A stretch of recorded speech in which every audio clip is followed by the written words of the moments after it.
What's How's it going? It's going good, man. How are you? I'm doing all right.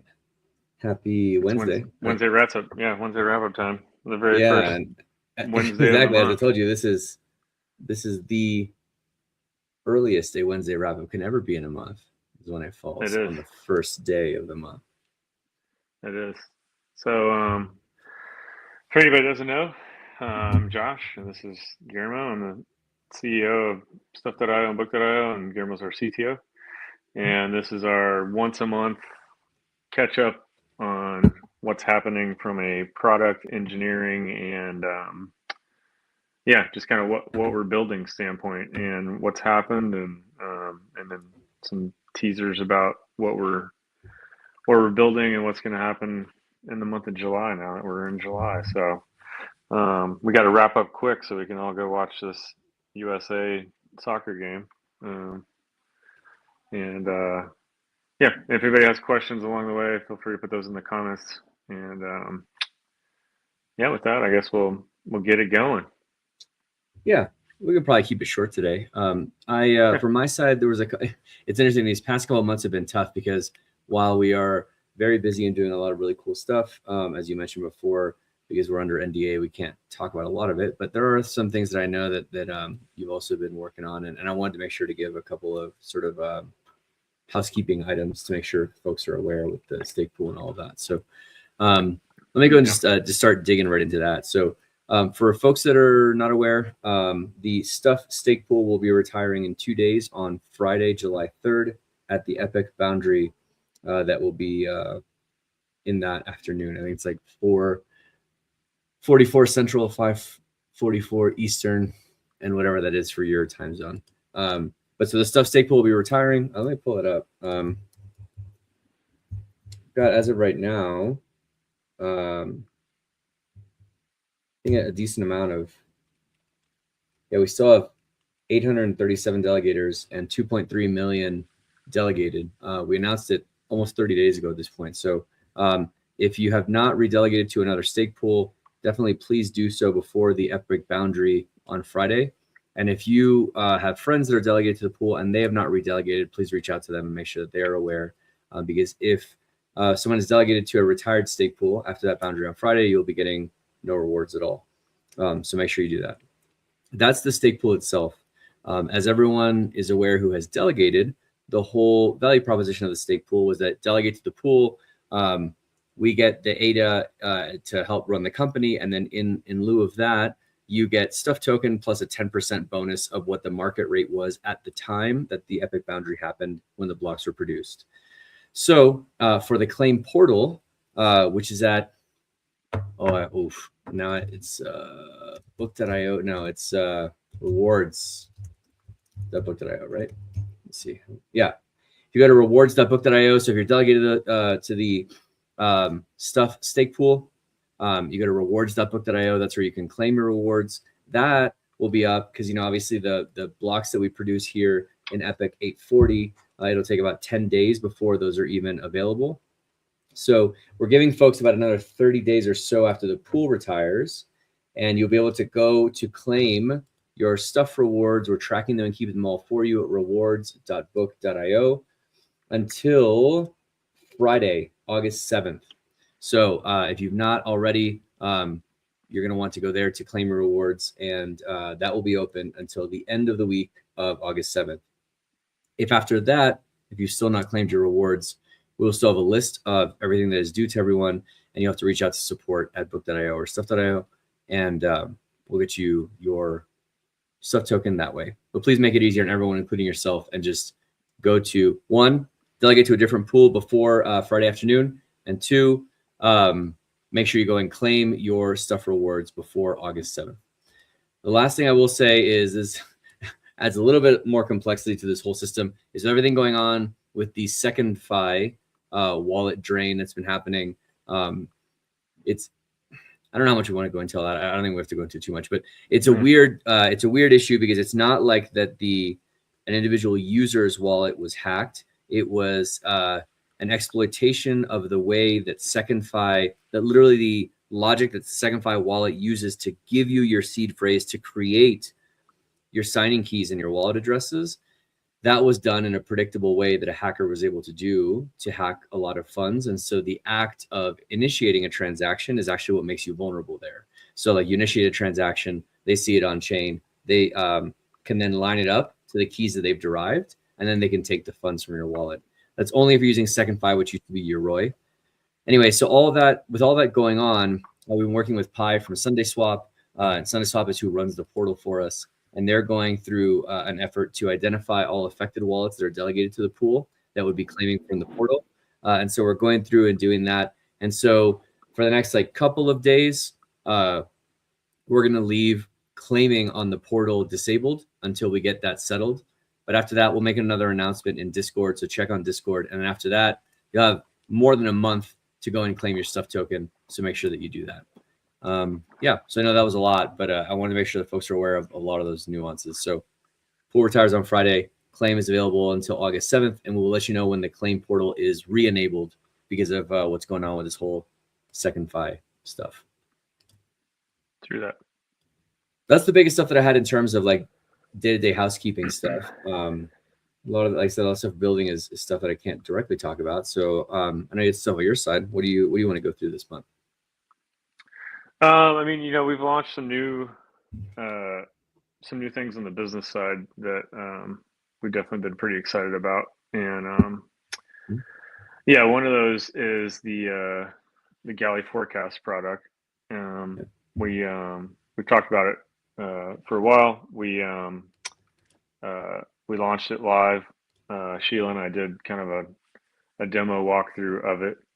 But basically what it does is it's, for the book publishing world, authors that are about to release a book or in the process of creating a book can go to galleyforecast.com. You can sign up. You can basically run your manuscript through a process that we engineered, and it will give you super detailed feedback on, oh, look at that. Yeah, thanks. I was making a shameless, hey, if you haven't restaked, you should stake to. Hey, thanks. That's Guillermo's personal stake pool. So yeah. Hey, water's fine over here. Trying to get it to pop up, But yeah. So Galley Forecast is a very cool product. So in the way that publishers work, authors, if you write a book and you want to get feedback on it, you send it to your friends and family. They give you some feedback. When you are ready to send it out to a broader audience, the general thing to do is you use a advanced reader copy service, and you send that out. It emails it out to a bunch of people, hopefully some influencers, some libraries, some news outlets. You're trying to solicit and get people to get excited about your book, give you feedback, ratings, those types of things. So what the Galley Forecast product does is kind of that step before that, in between of your friends and family and going and taking it out publicly. And so it will run through. It will build some assessments for you on how how the book is perceived, what it could possibly do from a rating standpoint. It'll give you tools around, can it help you build a strategy from a marketing perspective of how to position it. We'll dive into things that were good and strong in the book. It'll call out inconsistencies. It will it does a lot. So it's a very helpful product. We have some products that are promotional system and things like that in the art space, and have a lot of tools around it. So this was just like a natural kind of fit, and eventually might release some sort of music adaptation of that as well.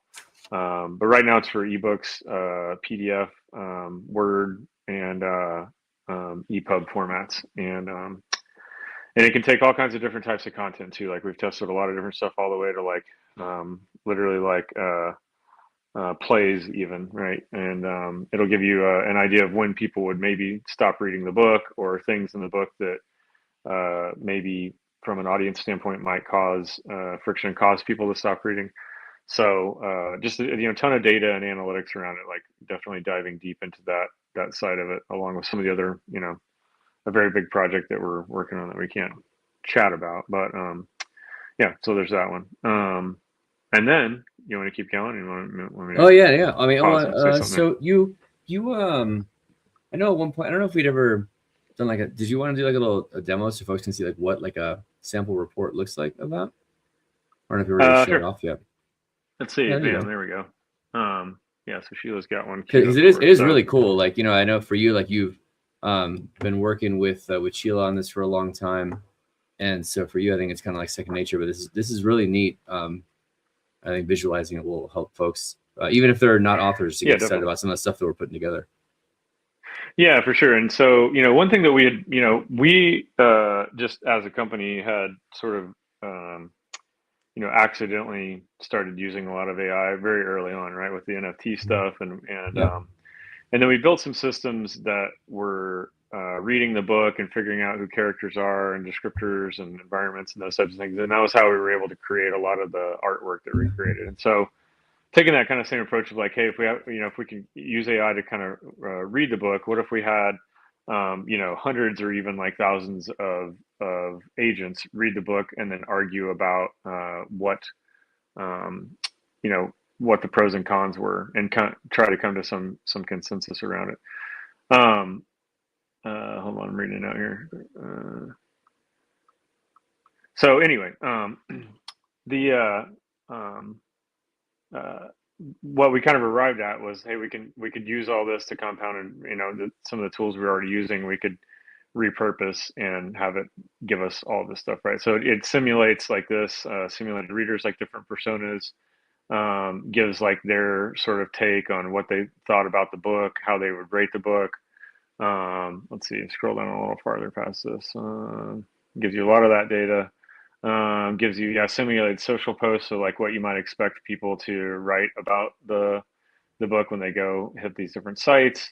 And then I think it breaks down, yeah, platform prediction. So like this particular one here looks like it would perform better on Book Talk.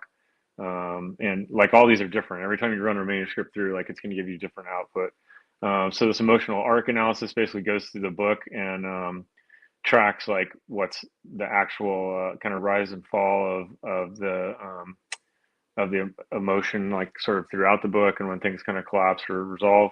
Gives you kind of feedback on pros and cons of that, different things that you can look for. Gives you a breakdown of your audience, who you should sell, think about selling to. Gives you some positioning here where it kind of takes these different sort of I forget the name of this diagram, like a histogram, yeah, of a couple different vertices and like where it would rank. And then it gives you kind of the strengths and weakness side of good things, bad things. Some of the stuff you may want to apply and go back and rewrite your manuscript. Some of these things you might want to lean into that are on the strength side, or maybe it wasn't a strength that you didn't really want called out, but it figured it out that way.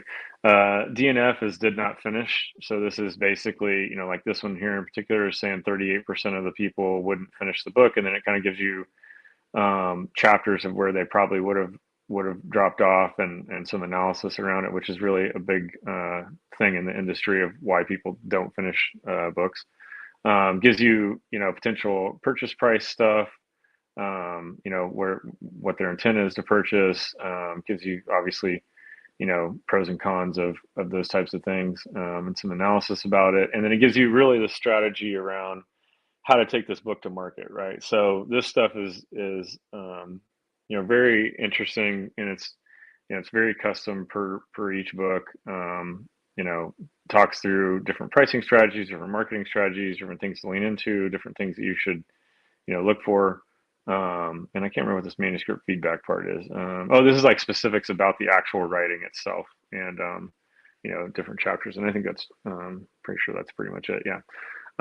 So yeah, it's very, very robust, right? There's a lot of information in here. And obviously, like, since it's stuff related, then as per like our kind of operating method, a portion of everything that flows through this, we would then push back into the token, right? So it is a stuff property, even though it's galleyforecast.com, and it's a separate um, kind of standalone product, but still under the stuff umbrella of products. And yeah, it's kind of how it works. Yeah, Got it's any very cool. questions about it? I haven't really walked you through a whole lot of the details of it, really. Yeah, no, I think I'd seen that. I think it's really cool. And I know that Sheila had been talking about like different authors that she knows that she shared it with, and their feedback on how it would have helped them to like course correct work that they've been doing. It's a really natural extension of the stuff that we've been doing. It's really cool. Yeah, yeah, for sure. I think it'll be a very helpful product, and from what we've got so far from authors that we've been talking to, seems like we're getting a lot of really good feedback. I mean, some of them specifically were like, "Hey, this would have changed, the course of how I wrote some of my books. It would have definitely changed like a lot of the marketing and what I focused on, and who I targeted that at." So I think it's a lot of data that you don't really get back, even if you're sending out a traditional advanced reader copy, which is a cool a cool thing to have in your repertoire as an author to try to take something to market. So Yeah, very yeah, cool. and there's that.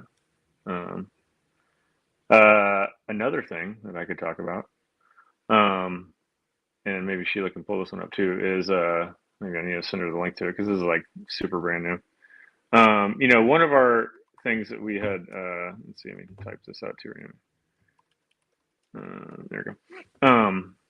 One of the things that we had talked about on here at some point, right, is applying DEAs to documentation, and Yeah.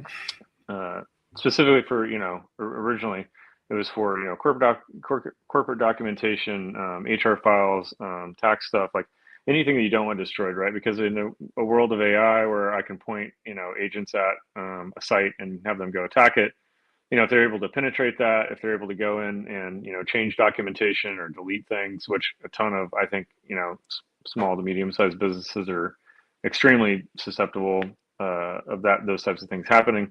um, Putting that documentation on chain as a DEA is going to just make so much sense for, I think, basically every business, right? So as another line of business, what we launched was rightsmanagement.com.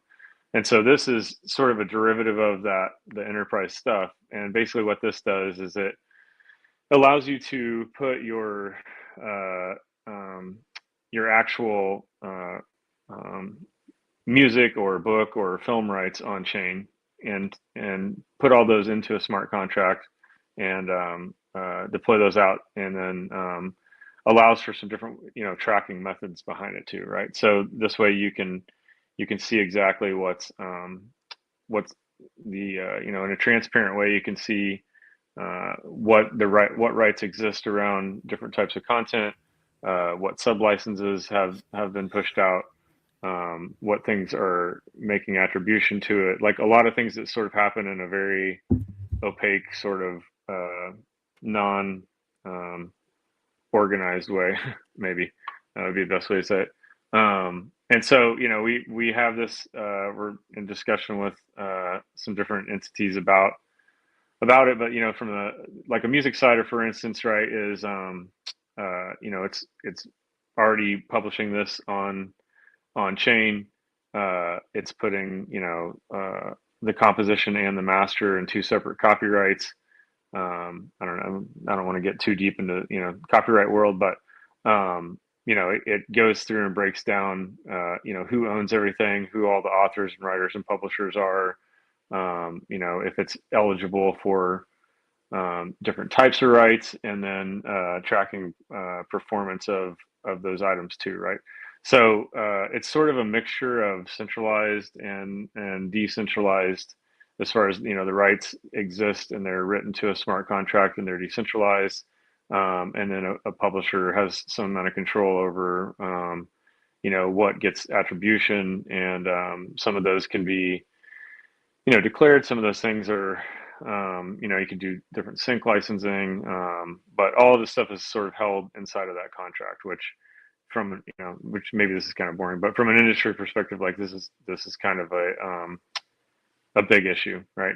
And so, I don't know. And part of it is just like having conversations and adapting our technology and what we do in unique ways, right? So again, like, even though this is a separate product, rightsmanagement.com, And we'll launch a like a demo one as well at some point. Let me see if I have a demo one somewhere. Uh, Maybe I'll just tweet it out when I get it, because just so people can kind of see like exactly how it functions. But yeah, all under the Start Stuff umbrella. Again, all the revenue that comes from this thing, similar to our other products, portions of that filter back into liquidity, and we'll look for unique ways to utilize the token as this sort of grows as its own kind of extension of what we're already working on the document side. So, what do you think about that? I think it's super cool. And I think it's like what we're already doing with the DRM, with the DEA stuff anyway. And then now it's just kind of like doing it for the other side of the token. I think it's fantastic. But what I'm looking at right here also too is I forgot to tweet out our actual link. Let's see, here we go. Share. That's what I want to do. There it is. All right. Yeah, no, I think it's fantastic. So for that, you said we're gonna put a demo site of it soon that people can play around with. Yeah, so everybody can kind of see, like, we've already for a couple of entities now, like we already have some stuff pushed out live on chain, but we haven't we haven't released any like public demos of how it functions. So yeah, we could do that, and there is a white paper for this as well that's still being finalized around how it functions. But I'm excited about it because I think it's a good sort of a Web 2.5, right? Of using blockchain and smart contracts in a really unique way that help business in a very solve an actual problem that exists, and still has some centralized overlap in a few different ways that makes sense for a business, right? So yeah, I think it's a super cool product. So yeah, I think we're going to continue to look for unique ways to build these kind of helpful products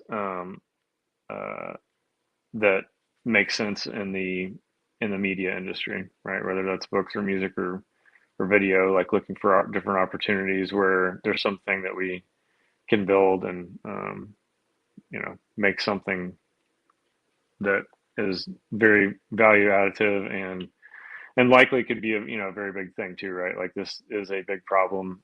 It could be a big new revenue profit center for us. Yeah, no, definitely. I think it's super cool, and like I said, it's a natural extension of what we're already doing, and to a certain degree, like we've already been doing like the asset itself, and so capturing all the licensing stuff in there too is really straightforward for us to do, right? And it could be like a big game changer for folks that need it. Yeah, absolutely.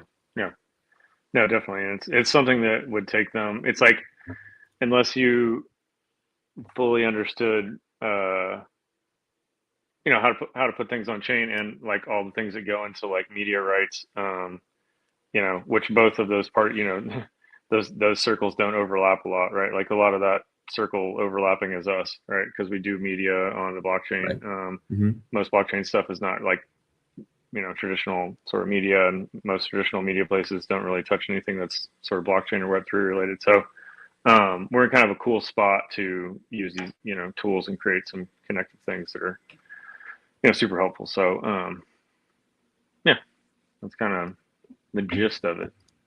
Yeah, and it looks like Sheila shared in the chat here a question we got on Twitter.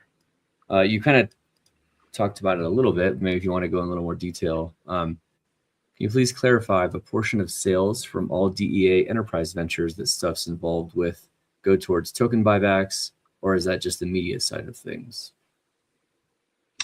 No, so it's I'd say there's not a exact hey, we're always forever going to send exactly this much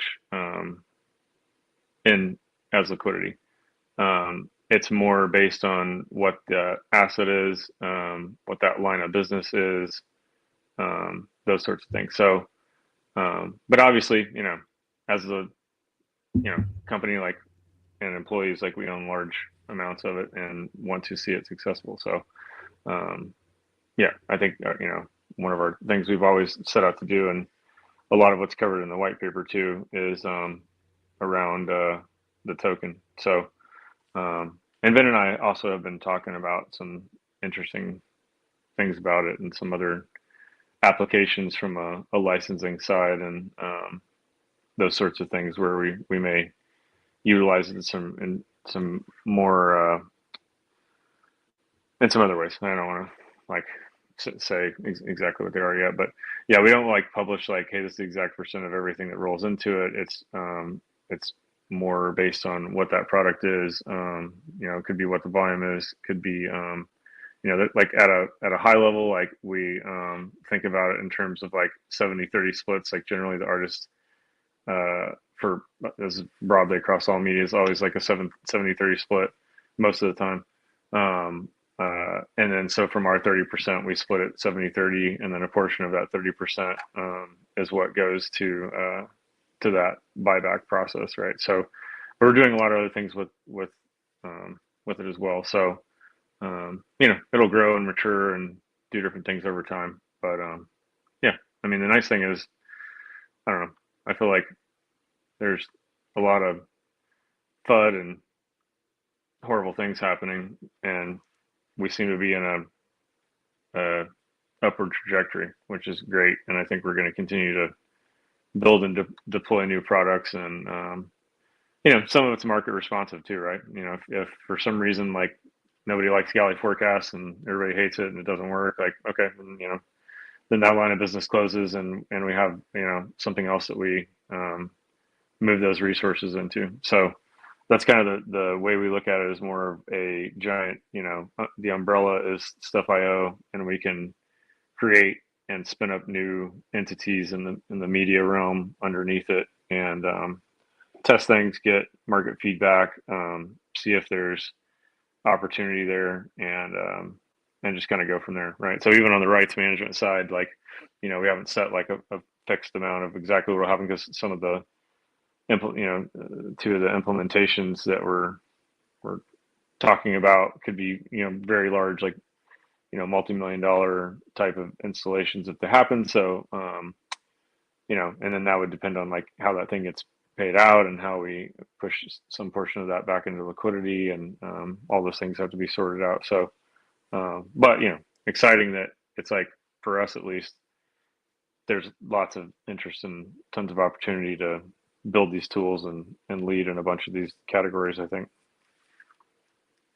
Yeah, definitely. And I think that's kind of getting at I think you were just before. Like, I think their question was like, is this stuff token inherently only tied to media ventures? And I think you've alluded to this when you were just saying here, is that even though the percentage of it and how exactly it's done might change, that the stuff token is more a reflection of like the broader company, not necessarily like directly tied to one specific vertical slice, right?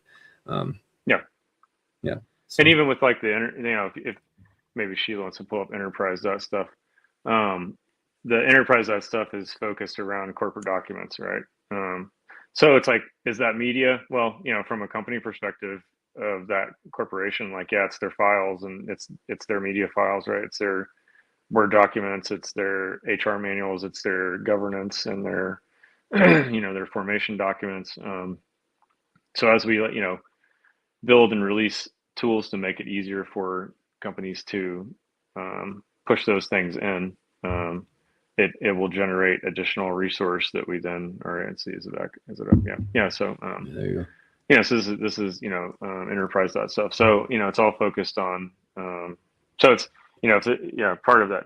I just wanted to call out, like, to us, or at least to me, the media isn't like just books, music, and movies. It's literally any type of media, right? It's music rights, it's documents, it's things that creators have made, it's it's literally anything, right? Like DEA technology can be applied to any of it, and even in the instance where we're looking at doing some licensed material as well, like it still allows us to have a product to sell and generate a revenue line, which is what 95% of all crypto projects failed because there is no product to sell after they've done an initial token offering, and they hope you use your service, but there's no like recurring revenue of a product that's selling, right? So all the things that we do and focus on are sort of focused around that idea of like how do we sell a product, generate revenue, and that revenue portion of it then goes back into the to the liquidity from a tokenomic standpoint. Yeah, very cool. Sweet. What else do you have for today? I think that's it. I'll post whenever I get whenever we have a demo. I know I have one, but I don't think it's more of like an internal type of a demo. I don't know, I'll have to go through and touch it up a little bit, make sure there's not any NDA breaking material in there. But yeah, I don't know. I don't know if I have anything else. It's already 5:30, so yeah, it's all good. I think we just keep it short. Like you said, let people get settled and ready for the game. I don't see any questions in the comments other than that one that we just did. So, yeah, that's good with me. If you got nothing else on your side. No, I mean, I think also, what will be coming up, like we Guillermo and the engineering team have been focused on this big kind of enterprise deployment, and we have a lot of things that we have talked about getting back to on the book IO and stuff IO side that we'll be hitting that. Some of that was some infrastructure stuff that Guillermo's been working on kind of behind the scenes too, but some of that will be customer facing, and it'll see some large improvements quickly when we are able to focus time into it, I guess is probably a good way to say it. Yeah, I can't wait. There's I got we have a pretty long wish list of stuff I want to go back to, and so it becomes then you and I have talked about this for a while. It's like, okay, let's sit down and see, okay, which sort of big couple things do we want to tackle first, and then with that, I think we're gonna come a lot of cleanup and improvements too. Really looking forward to it. Yeah, absolutely. Okay, cool. Well, we can wrap up early then, and everybody can get ready for this soccer game if you're going to be watching it, and or talking to agents. Like, I probably will be. Yeah, perfect. All right, cool. Well, good to see you again, dude. Thanks everybody for tuning in. We'll see you next month. Yeah, thanks everybody. Appreciate it. See y'all later.